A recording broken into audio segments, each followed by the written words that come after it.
Olá, pessoal. Espero que todas, todos estejam bem. Meu nome é Rayana Fernandes. Eu sou consultora Master de Sustentabilidade da ICTS Protivity e hoje a gente vai falar sobre temas muito relevantes, né, que conversam aí com a questão do assédio, do racismo dentro desse ambiente de trabalho.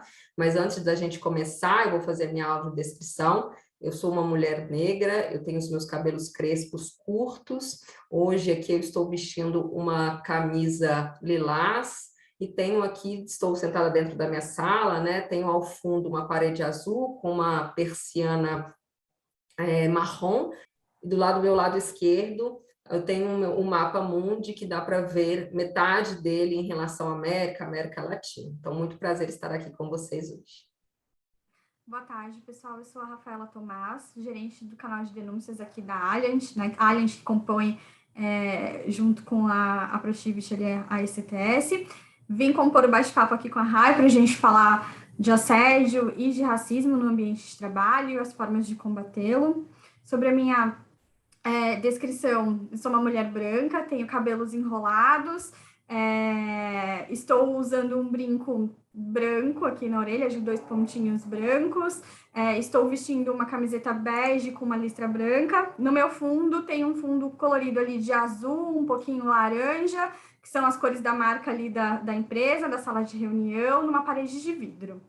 Sejam bem-vindos e espero que gostem ali do conteúdo que vamos discutir um pouquinho. Ótimo, Rafa. Bom, pessoal, então, para a gente começar a conversar hoje aqui com vocês, né, qual que é o objetivo desse painel? É justamente a gente falar como as organizações, elas estão responsáveis e podem estar à frente no combate ao racismo, no combate ao assédio.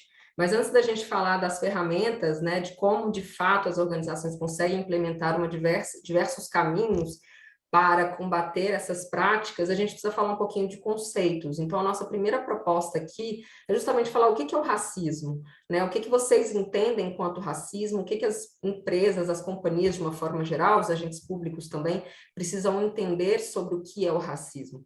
O racismo nada mais é do que uma crença, e uma crença em que você tem grupos que são diferentes, e esses grupos são diferenciados com base na sua raça, no seu tom de pele, na sua cor, na sua etnia, ou em diversas outras características que contribuem para que algumas pessoas, alguns grupos estejam em zonas de privilégio, né? Ou seja, recebam mais vantagens em razão dessa estrutura, e outros grupos estejam em regiões de desvantagens, né, em relação a toda essa estrutura.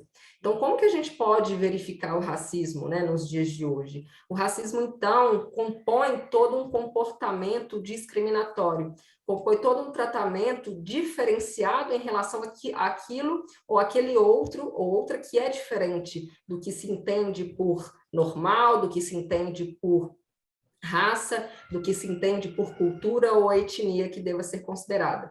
Então, a gente pode falar que o racismo, na verdade, diante de todo esse contexto, ele começa a aparecer, né? Não só pelo fato de ser histórico, mas o racismo também, ele começa a aparecer em vários contextos sociais, vários espaços, e um desses espaços que o racismo tem e permanece e se reproduz é justamente o mercado de trabalho. Então, quando a gente fala aqui do racismo, que ele é uma crença em que você tem diferentes grupos, que uns são superiores do que outros, com base em características, com base na raça, com base na cor, com base, enfim, na etnia, você parte, então, de conceitos pré-determinados, né? Você parte de conceitos ou de leituras pré-concebidas daquelas pessoas ou daquele grupo que de fato é minorizado, e com isso você começa a reproduzir uma série de comportamentos. E quais que são esses comportamentos, né? O que a gente pode falar de fato que vem antes de fato de ser uma prática racismo? É justamente o preconceito, é justamente a discriminação. Então, quando a gente fala de preconceito, é toda a ideia pré-concebida que você tem sobre um determinado grupo.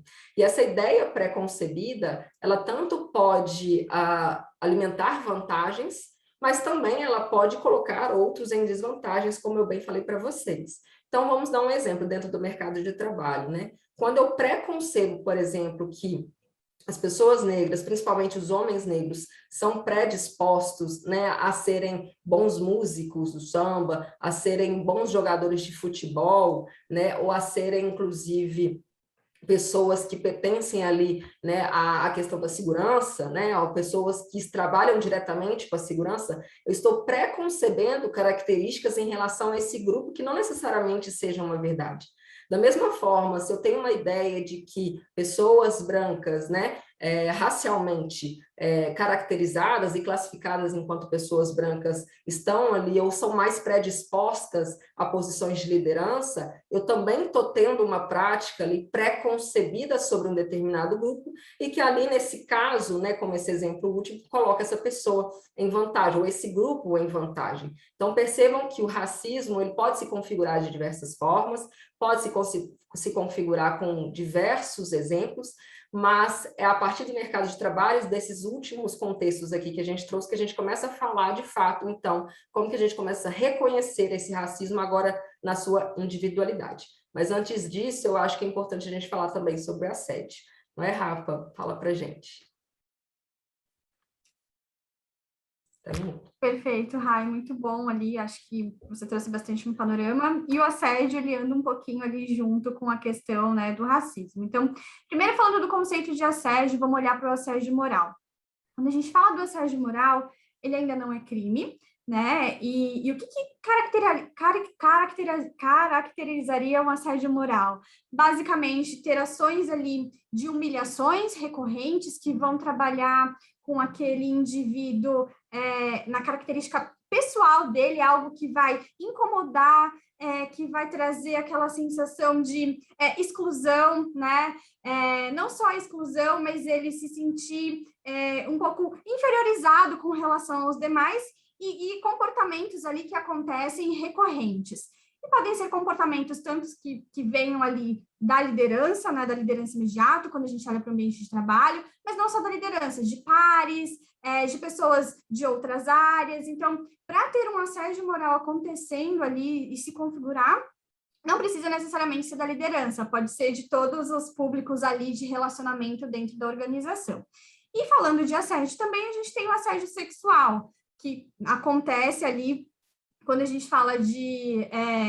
ele precisa ter uma relação de hierarquia, né? Porque o assédio sexual precisa ter um líder querendo obter algum tipo de vantagem do liderado, né? Vantagem sexual, e aí ele faz ameaças para essas pessoas. No assédio moral também pode acontecer ameaça, né? Mas não necessariamente ameaça com relação à vantagem sexual, porque daí a gente já entra na esfera do assédio sexual.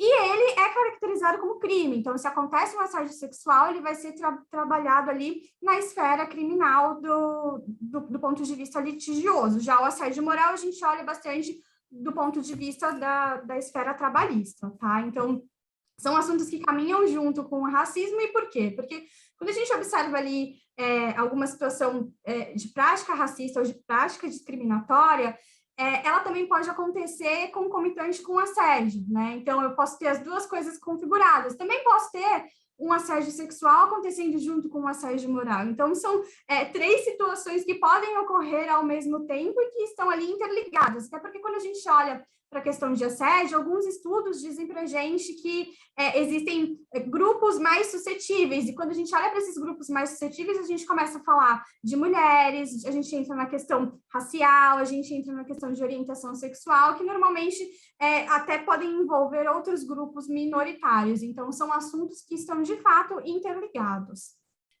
Falando do cenário ali da discriminação, como que esse comportamento é visto hoje em dia nas organizações ali, e qual que é o impacto ali, né? Ele está sendo visto como algo bem negativo, bastante negativo, olhando do ponto de vista mais histórico, como que isso era aceito e como que isso tem mudado também ao longo do tempo. Então, para a gente falar da discriminação, né, dos comportamentos, contextos discriminatórios, a gente tem percebido, sim, um avanço ao longo do tempo. Então, antes o que era brincadeira, o que era uma piada, o que era um comentário que todas as pessoas riam, hoje a gente vê que não comporta mais. Na verdade, nunca comportou. E hoje mais ainda, justamente porque as pessoas, a sociedade de uma forma geral, tem passado por processos contínuos de educação, tem passado processos contínuos de consciência. E aí, consciência racial que eu falo, consciência do lugar onde eu estou, de qual lugar eu falo. Então, tudo isso contribui para que a gente consiga enxergar de forma 360 as nossas relações. Então, quando eu falo da discriminação ou dos comportamentos que vulnerabilizam um determinado grupo ou uma determinada pessoa, o processo da digitalização, o processo das informações mais rápidas, os processos, enfim, que a gente tem vivenciado hoje, colabora sobremaneira para isso. Mas é importante, sobretudo, a gente falar que quando você coloca a discriminação ali como um comportamento, isso influencia de forma indescritível e de forma irrevogável, vamos dizer assim, o ambiente de trabalho. Porque a discriminação, o comportamento onde você discrimina alguém ou algum grupo, é vinculado a uma questão de poder. E eu não estou falando necessariamente de um poder hierárquico, de um poder de função, mas eu estou falando no sentido de você ter e partir de preconcepções que eu sou diferente do outro e por isso eu sou superior àquele outro, eu me coloco numa posição de status que me permite, inclusive, reproduzir uma série de estereótipos, reproduzir uma série de falas, visões, comportamentos que resultam no processo de discriminação, né, que resultam, de fato, nessa discriminação. E aí a gente pode estar falando de discriminação de gênero, e aqui a gente pode estar falando da discriminação racial. Então, o que a gente precisa ter em mente? A discriminação é um comportamento, ou seja, é uma ação. Ela pode ser positiva, quando a gente está falando de ações afirmativas, que não é o foco aqui, mas ela também pode ser negativa, que é, de fato, o foco dessa nossa conversa. É quando a gente coloca, sobretudo, tudo que nos compõe, tudo que a gente aprendeu ao longo da vida, tudo que a gente escuta, tudo que nos coloca em posições de superioridade em relação ao outro. E isso permite que você vá reproduzindo uma série de comportamentos, como eu já falei, mas uma série de ações que se vinculam, inclusive, à estrutura que nós estamos e que nascemos e que fomos criados. Então, olha a importância de você pensar o social, a coletividade, a estrutura que a gente foi criada, né? Se a gente pensar aí na construção do Brasil, né? Enfim, de todo o seu período escravocrata, de todo o seu período que foi condicionado ali de uma relação diferente entre gêneros, por exemplo, e como que isso é reproduzido pelas nossas falas, pelos nossos olhares, por onde que a gente passa, ou por onde que a gente vai, ou o que a gente compartilha na internet. Então, isso tudo passa, de fato, por um conceito máximo, que é esse que a gente está falando aqui, Rafa. Perfeito, Rai. Eu acho que isso que você trouxe da questão do poder, né?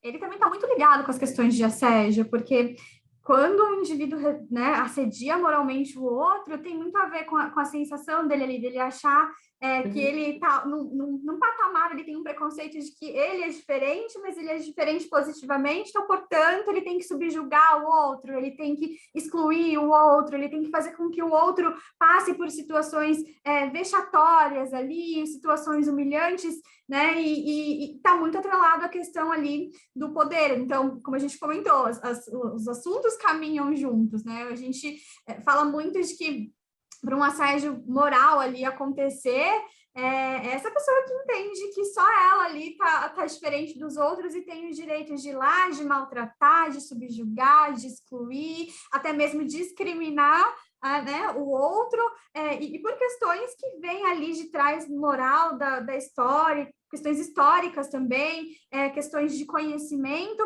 e tudo isso vai mexendo ali com o emocional, né? E a gente trabalha muito hoje com o conceito da violência psicológica, qual que é o dano que tudo isso causa para a pessoa, né? Está muito atrelado à violência, que em muitos casos não necessariamente vai ser física, mas muito mais psicológica e com danos ali psicológicos muito graves para a pessoa que acaba sofrendo tanto a discriminação, o racismo, ou o próprio assédio sexual ou moral ali num contexto, né? Mas o ponto positivo é que ainda bem que vamos evoluindo, temos melhorias, temos a tecnologia ao favor, e hoje as empresas estão muito mais engajadas em querer trabalhar o assunto, né? Em trazer para as pautas, para reuniões não só de diretoria, mas reuniões que acontecem ali no dia a dia com as próprias equipes, conseguem trazer meios, formas ali de combate a essa situação, né? E uma forma hoje bastante positiva são os próprios canais de denúncia. Então, o que a gente observou ali, comparando 2021 com 2022? As denúncias de prática abusiva que a gente considera sendo assédio moral, sexual e discriminação, elas tiveram um aumento de 4%. Então, a gente fala de em 2021, com 23% das denúncias recebidas no canal, falando desse assunto. Quando a gente olha para 2022, e falando sempre do primeiro semestre, a gente já está em 27%. Ou seja, as empresas estão trabalhando esse ponto, estão usando o canal de denúncia a favor ali para divulgar, né?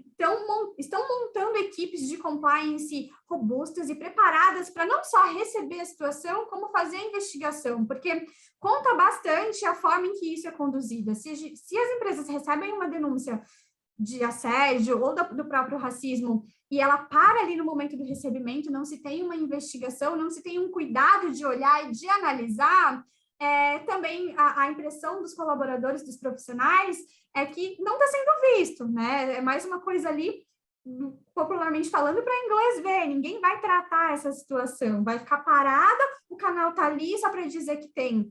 E o movimento hoje é o contrário, as empresas estão apurando, estão indo fazer entrevistas ali com as partes envolvidas, não só os envolvidos, mas todo o público ali de relacionamento dos que estão mencionados na denúncia para entender qual é o contexto disso, né? Então, o canal, ele dá a possibilidade do profissional dentro da empresa dialogar, de trazer uma situação de desconforto, de trazer uma prática que às vezes ainda nem aconteceu, mas está prestes a acontecer, ele já está esgotado ali emocionalmente e ele está precisando de ajuda, né? O canal, ele trabalha bastante a esse favor de ter um ponto de conversar, de eu abrir para o meu profissional ter a oportunidade de trazer os pontos de discriminação, trazer os pontos de racismo, não só do que tenha acontecido com ele, mas do que às vezes, né, nessa de vou perceber o que está acontecendo com o meu colega, fiquei desconfortável pelo outro, pela ação que o outro passou, às vezes o outro nem tem essa coragem ainda de procurar para relatar, para contar o acontecido, mas eu posso, como colega ali, já que eu observei, fiquei desconfortável, trazer para a empresa, para que a empresa consiga ter números, consiga ter embasamento e começar a traçar as outras ações ali, né, de combate e até mesmo prevenção dessas práticas. Ótimo, Rafa. E além disso, né, agora a gente já começando a falar de fato dessas ferramentas, como que o canal de denúncia, você tem um instrumento, uma ferramenta que garanta isso, não só estou falando de que garanta que essas denúncias cheguem de fato a este canal, mas que garanta a devida tratativa, justamente para não só dar as devidas análises e fazer os possíveis entendimentos e aplicação, enfim, das possíveis penalidades, mas, sobretudo, para garantir que esse ambiente de trabalho seja positivo e seja psicologicamente positivo. Então, a gente falou há pouco, né, sobre o conceito de violência psicológica, e do outro lado da moeda, a gente está falando de segurança psicológica. A gente está falando daquela questão de você se sentir pertencente, etc. Isso passa, de fato, por você ter instrumentos robustos em relação a isso. Mas, além disso, a gente tem outras formas de se pensar em combater, né, o assédio, combater o racismo. Então, eu estou falando, por exemplo, de treinamentos, de temáticas que abordem com toda a organização sobre o conceito. Se eu não sei o que é racismo, se eu não sei o que são práticas discriminatórias, se eu não sei o que é um assédio, seja moral, seja sexual, eu, obviamente, ou pelo menos a tendência é que eu não reconheça ou não consiga identificar, não só quando acontece comigo, mas quando acontece também com os meus pares, né, como acontece com os meus colegas e as minhas colegas de trabalho. Então, olha como é importante a gente conhecer. Enquanto mais a gente conhece, mais a gente também pode, de fato, levar isso adiante. Além disso, é preciso de um envolvimento, um engajamento dos profissionais de RH nas ações de combate, é preciso que as questões sejam interdisciplinares, né, para tratar o assunto. E também uma pauta que é muito importante, a gente está falando aqui de assédio, a gente está falando de racismo, a gente está falando de gênero, a gente está falando de colaboradores, a gente está falando de raça, cor, etnia, isso conversa necessariamente com as pautas de diversidade e inclusão. Então, diversidade e inclusão ele também tem um foco nos comportamentos que são éticos, nos comportamentos que são íntegros, e quais as ferramentas também que auxiliem vocês a pensar estratégias e ferramentas para fortalecer essa agenda de diversidade e inclusão a partir da perspectiva de combate ao racismo e combate ao assédio. Olha como é que as coisas se conectam e se ligam. E quais são as outras, Rafa, que você poderia aqui deixar para o pessoal nesse finalzinho?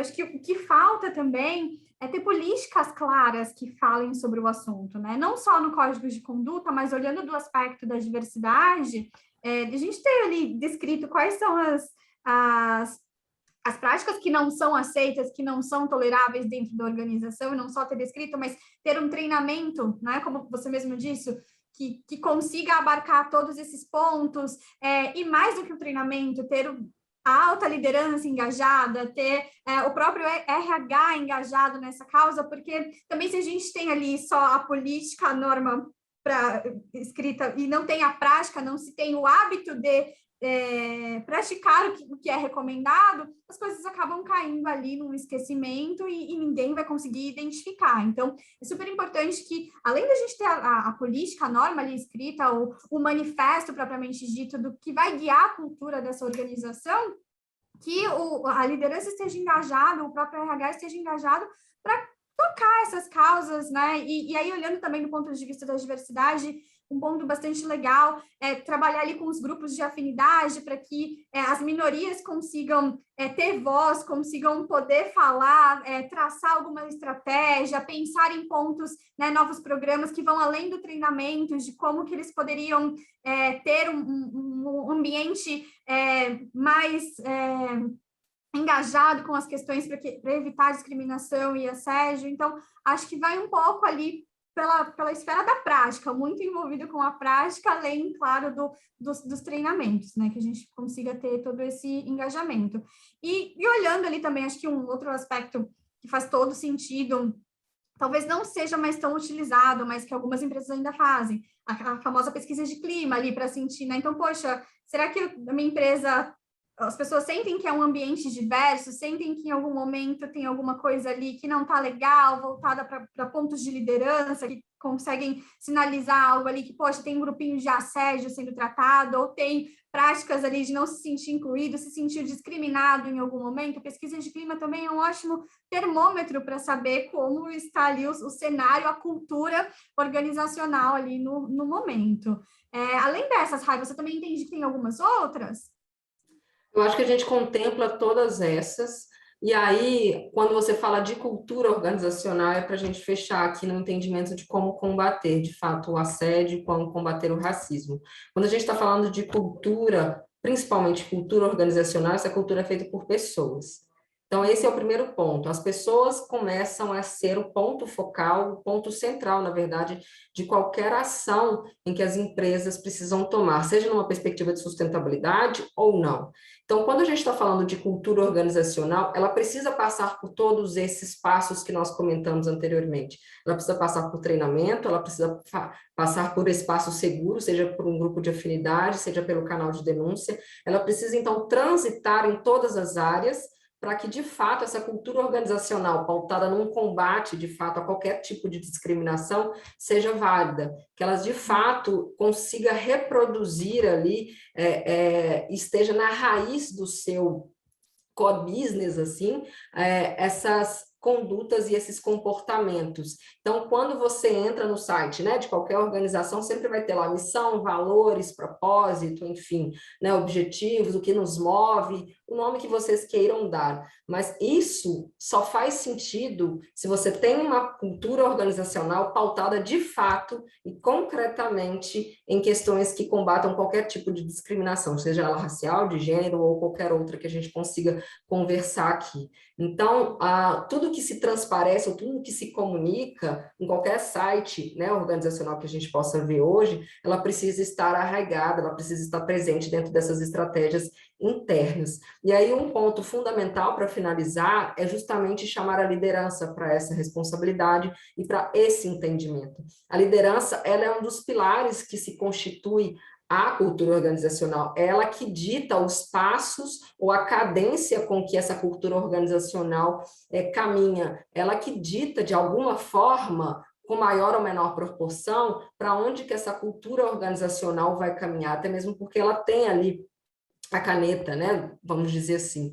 Então, a partir do momento que você traz tudo isso e essa complexidade de tratar esses assuntos, mas ao mesmo tempo uma multiplicidade de ferramentas para combater, você mostra para essa liderança, e essa liderança assume para si a responsabilidade disso e assume também para si a responsabilidade em relação aos colaboradores, né? A toda a companhia ali de uma forma geral. Então, tudo isso que a gente está comentando aqui, ela de fato se resulta numa cultura organizacional e nessa liderança que precisa ser ética, íntegra e inclusiva ao mesmo tempo. E aí, lembrando que isso não é um caminho a curto prazo, porque muitas pessoas ali, né, quando a gente pensando em algumas relações com clientes, mas vai acontecer da noite para o dia? Não. É um caminho muito médio e longo prazo, porque é um trabalho de formiguinha, né?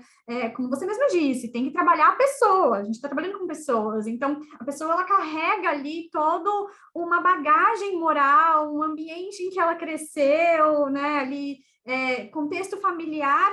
E aí, quando ela chega dentro de um ambiente organizacional, empresarial, que está muito enraizado com esses pontos, a tendência é que ela mude, ou se ela não se sinta compatível, né, ali com esses valores, ela até acaba saindo da organização, mas que não é um trabalho simples e que não acontece da noite para o dia. É um trabalho de formiguinha, de educar, de conversar, de ensinar, de explicar, e não necessariamente só olhar do ponto de vista da sanção, da punição, né? Porque a sanção e a punição, propriamente dita ali, quando a gente fala numa medida disciplinar, ela tem efeito? Tem, mas olhando do ponto de vista do letramento, o letramento ele surge muito mais efeito, e é o trabalho de longo prazo, né? Que vai acabar mudando, e aí a gente consegue até contribuir mais para isso, olhando do ponto de vista do social mesmo, né? Ter a devolutiva ali, pensando no ESG, para a sociedade, de que enquanto organização, estamos mudando ali a nossa cultura, estamos não aceitando mais práticas de assédio, não aceitamos mais racismo, não aceitamos mais discriminação, as pessoas vão aprendendo dentro do ambiente organizacional e começam ali, num mais longo prazo, a reproduzir para suas relações pessoais que estão fora da organização. Então, essas ações de combate, elas acabam também sendo uma devolutiva do ponto de vista social para o que a gente tem ali enquanto convivência em sociedade. Então é isso, pessoal. Espero que vocês tenham aprendido, espero que vocês possam dialogar, fiquem tranquilos, ou, enfim, se sintam à vontade para acionar a gente pelo LinkedIn, e a gente se vê. Obrigada. Obrigada, pessoal.